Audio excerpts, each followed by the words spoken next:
Hai sobat, gimana kabar kalian? Semoga disehatkan selalu dan banyak rezekinya, amin. Jangan lupa untuk berlangganan. Dengan Anda berlangganan, Anda menjadi orang pertama di channel ini yang memiliki hak istimewa. Pada kesempatan kali ini, Sabta Novel akan melanjutkan Sword of Coming episode 54. Untuk melihat video selengkapnya, sahabat bisa kunjungi playlist yang telah Mimin sediakan. Yuk mari, kita berimajinasi bersama dan masuk ke alur ceritanya.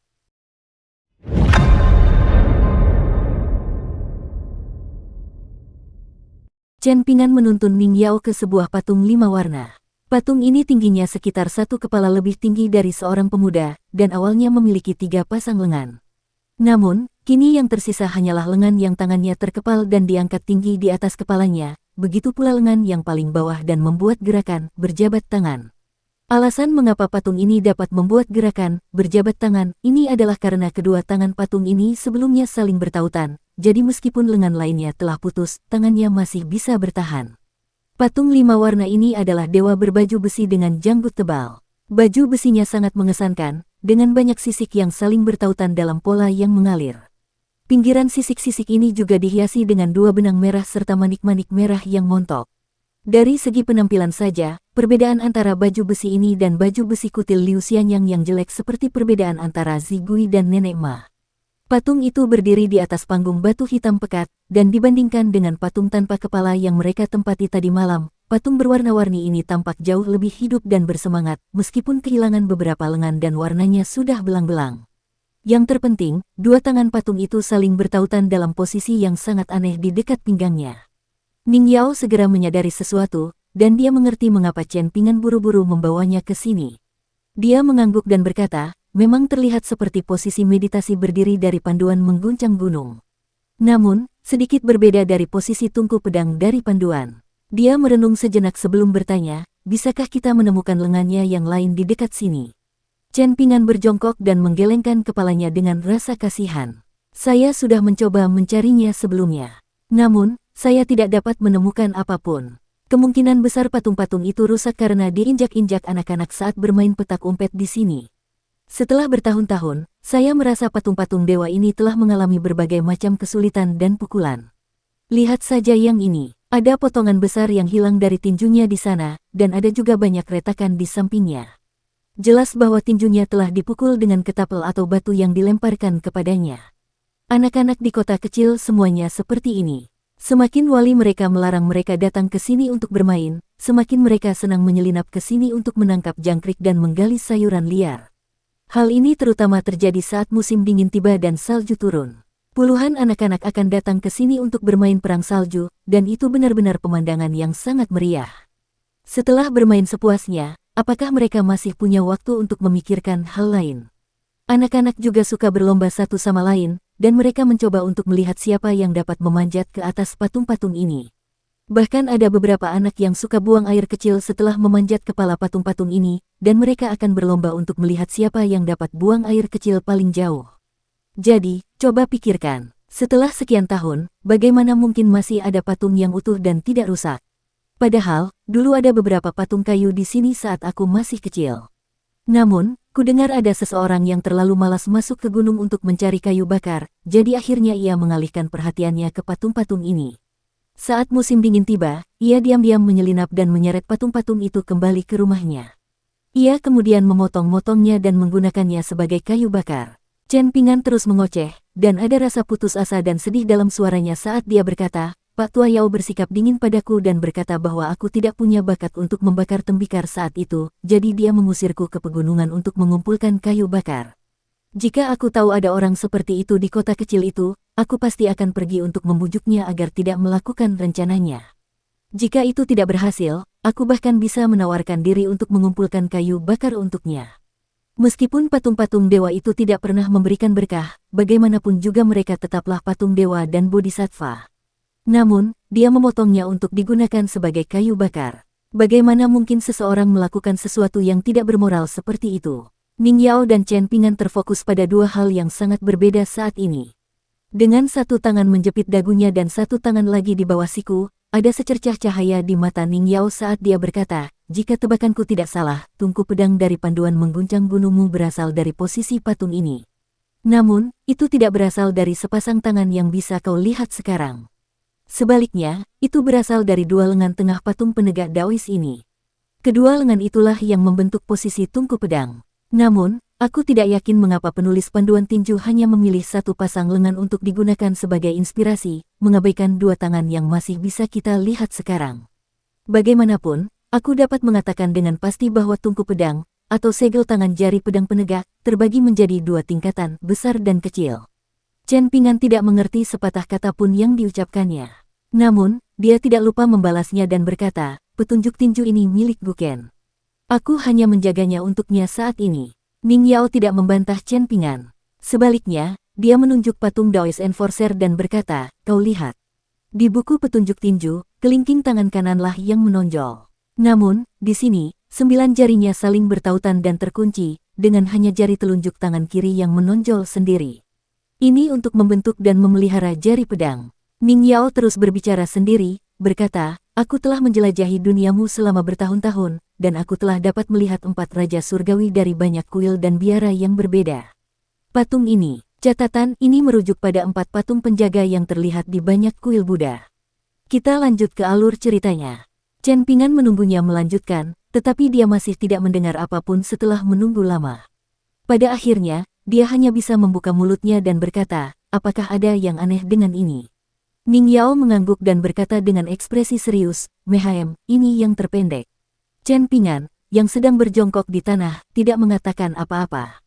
Dia hanya mengacungkan jempol padanya. Ning Yao berbalik dan bertanya, apakah kau pernah melihat patung penegak Dao yang lebih tinggi dari Gunung Cloud Drape di sini? Tentu saja tidak, jawab Chen Pingan. Namun, dia ragu sejenak sebelum bertanya dengan bingung, Gunung Cloud Drape di sini. Ning Yao tiba-tiba tersadar, dan dia menjelaskan, itu adalah gunung tertinggi di tempat ini. Konon, dahulu kala, ada seorang yang tercerahkan yang mengubur segel Master Surgawi di bawah Gunung Cloud Drape, menggunakannya untuk menekan ki naga di dunia kecil ini. Mata Chen Pingan berbinar, dan dia berkata, apakah kamu tahu perkiraan lokasinya? Bisakah kita menggalinya? Ning Yao tersenyum dengan mata menyipit dan berkata, apa, kamu ingin menggalinya dan menjualnya? Chen Pingan sedikit tersipu setelah ketahuan, dan dia menjawab dengan jujur, tidak harus menjualnya. Kalau menyangkut barang berharga, menyimpannya dan mewariskannya sebagai pusaka keluarga akan cukup menyenangkan. Ning Yao membuat gerakan mengetuk pada anak muda yang telah asyik dengan kekayaan materi, dan dia mengejek, jika kamu menemukan sekte di masa depan, sifat tamak dan kikirmu pasti akan memastikan bahwa setiap orang di sektemu memiliki cukup makanan, minuman, dan pakaian untuk sisa hidup mereka. Mereka bisa berbaring dan menikmati hidup. Chen Pingan tidak berpikir sejauh itu. Mengenai pendirian sekte atau apapun, dia lebih tidak mengerti apa yang dikatakan Ning Yao. Dia berdiri dan bertanya, terlepas dari apakah besar atau kecil, apakah posisi patung yang tersisa ini juga merupakan jenis tungku pedang? Ning Yao mengangguk dan menjawab, tungku pedang besar dan tungku pedang kecil dikategorikan berdasarkan tangan kiri atau kanan. Namun, yang dipelihara tentu saja bukan jari telunjuk tangan kiri atau jari kelingking tangan kanan. Sebaliknya, kita perlu menggambar jejak ke atas, sampai. Ning Yao memejamkan mata dan memfokuskan perhatiannya saat ini. Bahkan, dia bisa merasakan lokasi-lokasi ini meskipun dia tidak membentuk segel tangan dan memasuki posisi meditasi berdiri. Dia membuka matanya dan melengkungkan jari-jarinya, menunjuk kedua lokasi di belakang kepalanya, titik akupuntur bantal giok dan titik akupuntur pilar surgawi. Titik-titik akupuntur ini memang lokasi yang cocok untuk memelihara pedang terbang yang terikat. Ning Yao tersenyum dan berkata, tungku pedang di tangan kiri berhubungan dengan ini, dan tungku pedang di tangan kanan menunjuk ke sini. Chen Pingan bingung, dan berkata, Ning Yao, aku selalu ingin bertanya sesuatu padamu. Kamu mengatakan bahwa tungku pedang berhubungan dengan meditasi berdiri teknik tinju, tetapi bagaimana memutar jari-jariku berhubungan dengan berlatih teknik tinju? Apakah itu dapat meningkatkan kekuatanku? Ning Yao tercengang. Sungguh terlalu sulit baginya untuk menjelaskan seni bela diri secara terperinci. Bagaimanapun, ia telah dengan mudah mengatasi semua rintangan yang dihadapinya. Apakah prinsip-prinsip yang membosankan ini benar-benar perlu dijelaskan? Bukankah prinsip-prinsip itu dipelajari secara alami dan mudah dipahami? Karena itu, Ning Yao memasang ekspresi tegas dan berkata, jika kamu belum mencapai tingkatan yang sesuai, menceritakan hal ini kepadamu hanya akan membuang-buang waktuku. Tundukkan kepalamu dan bekerja lebih keras. Apa, ini terlalu melelahkan dan menantang untukmu? Chen Pingan sedikit skeptis, dan dia bertanya dengan hati-hati, Ning Yao, apakah benar-benar seperti ini? Ning Yao menyilangkan lengannya di depan dada, ekspresinya sopan dan benar saat dia berkata, apalagi yang bisa terjadi.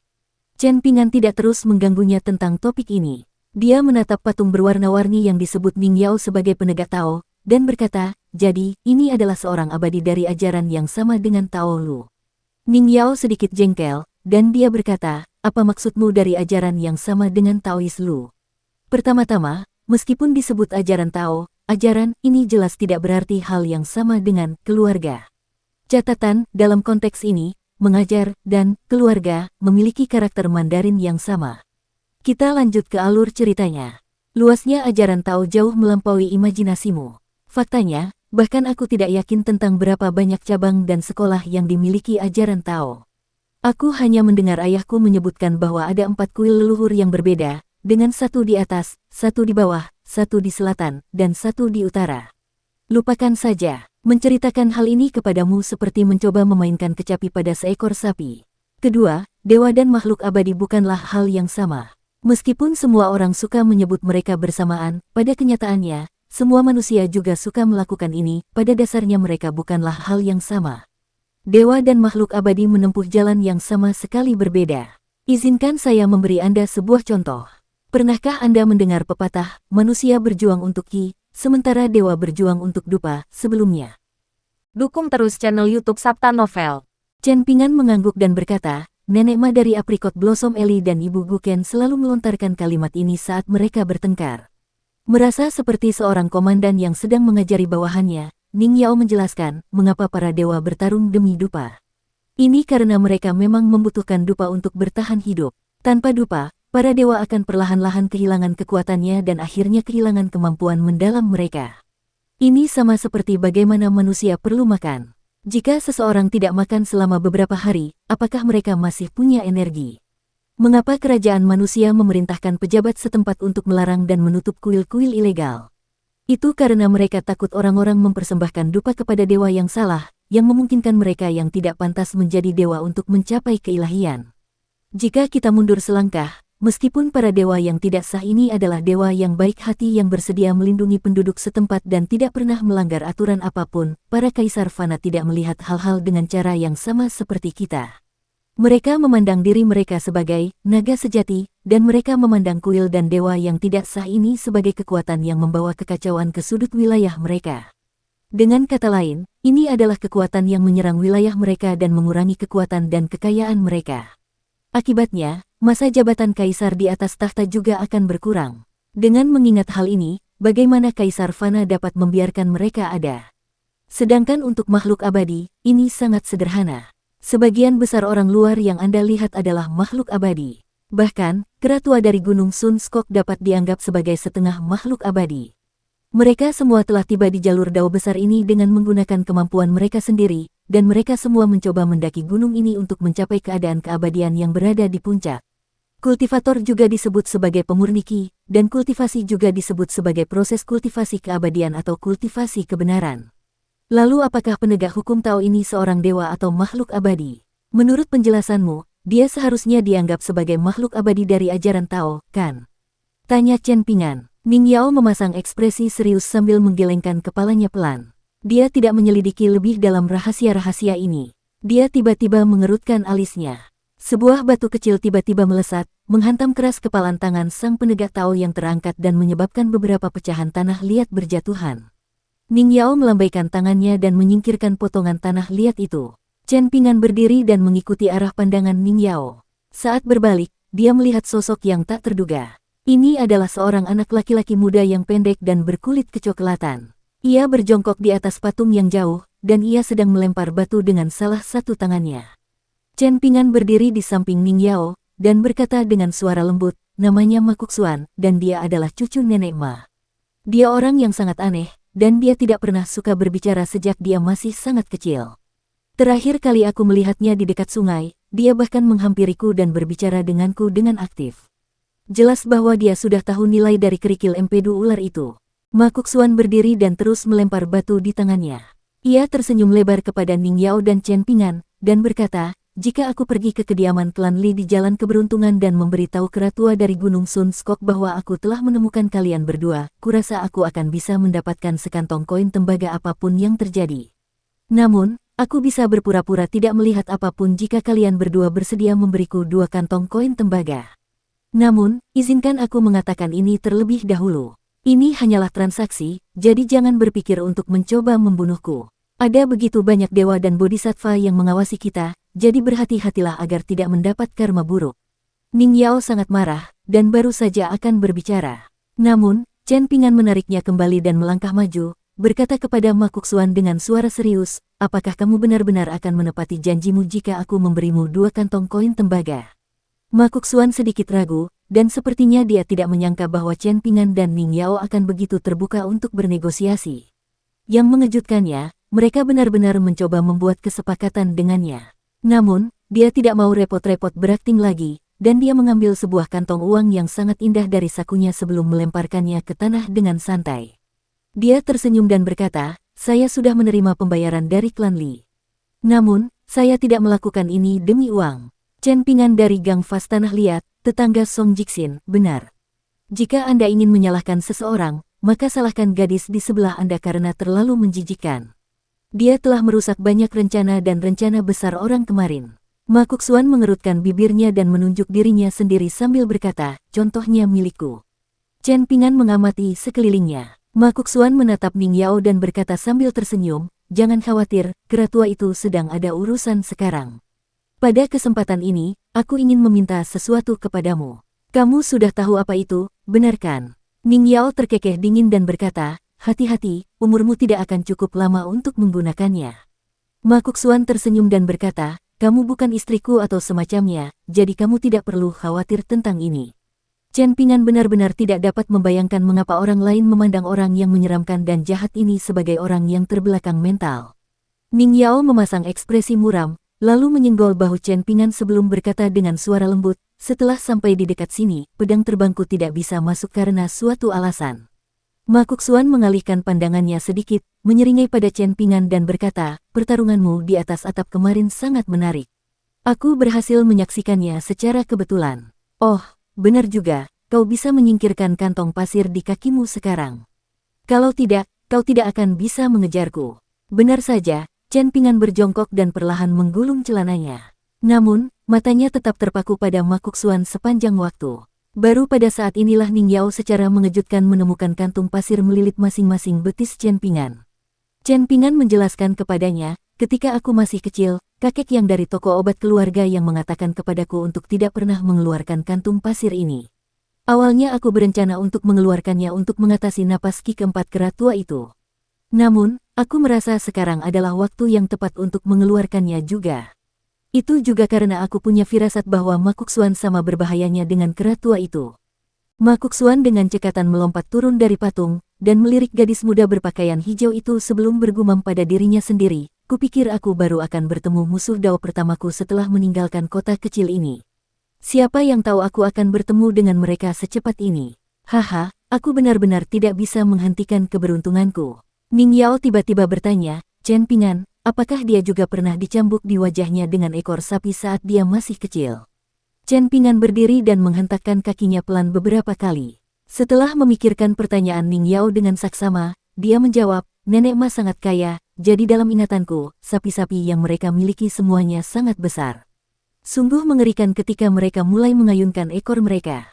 Ketika Chen Pingan berdiri, Ma Kongquan berjongkok lagi, mengambil segenggam batu dengan tangan kirinya.